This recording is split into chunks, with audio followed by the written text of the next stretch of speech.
LePage, a longtime PowerPoint presenter. Welcome to part 1 of my presentation on slideshow design and presentation delivery practices. To begin, a question for you. What do you think of when you hear the word presentation? Feel free to pause the video for a minute to reflect, and then keep your ideas in mind as I share my presentation strategies with you. Back in the mid-2000s, I was creating slides like these. I thought the more information I could pack into a slide, the more knowledgeable my audience would be. I'd love to use bullets.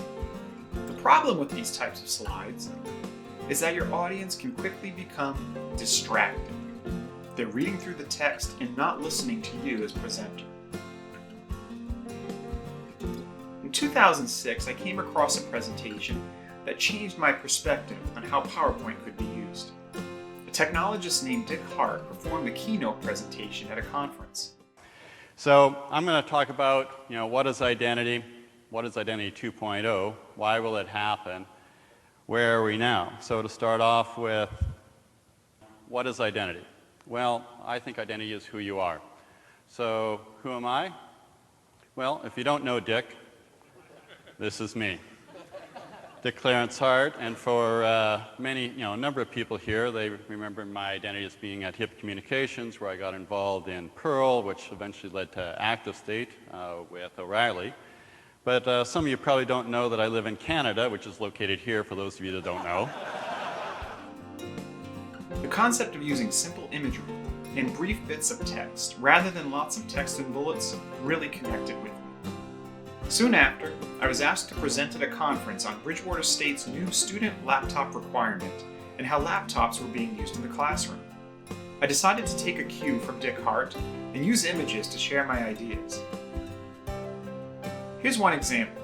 I talked about the flexibility of owning a laptop and how I could quickly grab my laptop and take it with me to meetings, conferences, and home. I shared how an art professor had his students use their laptops to blog about art exhibits in the Anderson Art Gallery. The professor shared this picture with me. I discussed students running out of battery power during classes and having to connect to power strips to keep going. Images like these help me tell my story, which bullets and text can't always do. When developing your presentations, begin with your big idea. This is a concept from author Nancy Duart in her book titled Resonate. With any presentation, there should be one big idea you're conveying to your audience. There are smaller ideas and facts that support your big idea, but there should be one overarching big idea that makes it clear to your audience what your presentation is about. What is my big idea for you? To provide you with presentation design and delivery strategies that will help you become better presenters. There are 3 main components of any presentation: the introduction, the body, and the conclusion. In the introduction, you share what your big idea is, setting the stage for what's to come. If you have a thesis statement, this is where you present it. Your audience needs to know why your presentation is important. The body of the presentation is the longest segment where you share details and evidence supporting your big idea. Finally, there's the conclusion. This is where you summarize the key points you made in support of your big idea. Let's talk about each of these components. The opening scene of the film Jaws begins with a terrifying shark attack.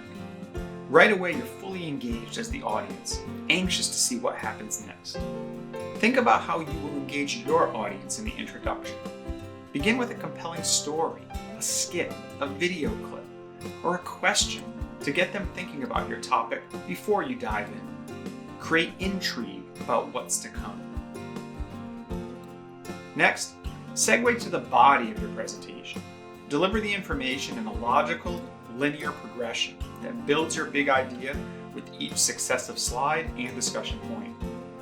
All your smaller ideas and facts supporting your big idea should be connected, making it easy for your audience to follow along.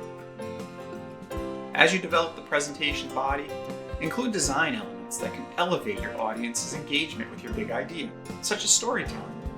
Our brains love a good story. When we hear a story, we listen and remember better. We relate to good stories. They help us better understand complex topics.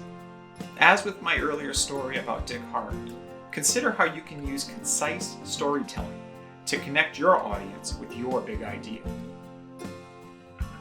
Consider how your audience can be active participants rather than passive listeners in your presentations. The more engaged they are, the more likely they will be listening and learning. Pose a question. Have audience members discuss with the person sitting next to them and ask groups to report back. Consider using polling software and have the audience respond using their mobile devices. What ways can you think of to engage your audience to think more deeply about your own big idea? There's an old saying that a picture is worth 1,000 words. Find images that help you share your big idea. Avoid generic images like clip art. As educator Jennifer Gonzalez shares, we're not talking about decoration here. They have to contribute to understanding of the material. Studies have shown that people learn better when images accompany words. This slide is from a presentation I conducted on digital distractions. In the past, my speaking points would have appeared as bullets and text. Now I keep that information in the PowerPoint notes field or on note cards. Use 1 or 2 images per slide. Any more, and your audience may not know where to look, quickly becoming distracted. Use only large, high-resolution images in your slides. Using a search feature like Google's Images search allows you to search for just high-quality photos. If you take a small, low-resolution image and stretch it out to fit the slide, it will look blurry and grainy. If you don't have a good image, use simple text. The purple number 2 on this slide is an example of simple text to reinforce a concept. Presenters often share statistics, but don't explain the context. If you use statistics, your audience will lose interest if they can't make a connection to your big idea. Use storytelling to explain your statistics. Do you know your audience? Survey or talk to audience members before the presentation to learn more about their interests in your topic. Adapt your presentation to better meet their needs. Don't use jargon they don't understand, or spend too much time on a concept they already know. Otherwise, you risk losing their attention.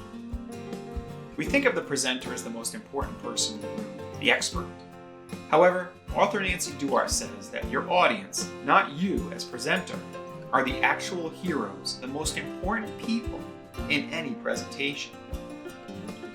If your audience doesn't walk away with newfound knowledge or a takeaway that inspires them to do something different, did your presentation actually have any impact? For this presentation, you are the heroes. I want you to take these ideas and deliver less distracting, more engaging presentations that allow you to make new heroes of your own audiences as they carry your big ideas forward. In the conclusion of your presentation, summarize what you all learned about your big idea and provide a next action step or message for your audience that inspires them to think more about your big idea. Include a resources, references, or works cited slide in your presentation. If you are a student presenting for a class, your instructor may provide guidance for citing your sources. Include the sources for images in the notes field of your slides or as a separate slide like this. This concludes part 1 of my presentation, where we focused on slideshow design strategies. I hope you'll join me in part 2, where we'll focus on presentation delivery practices. See the description section for the link.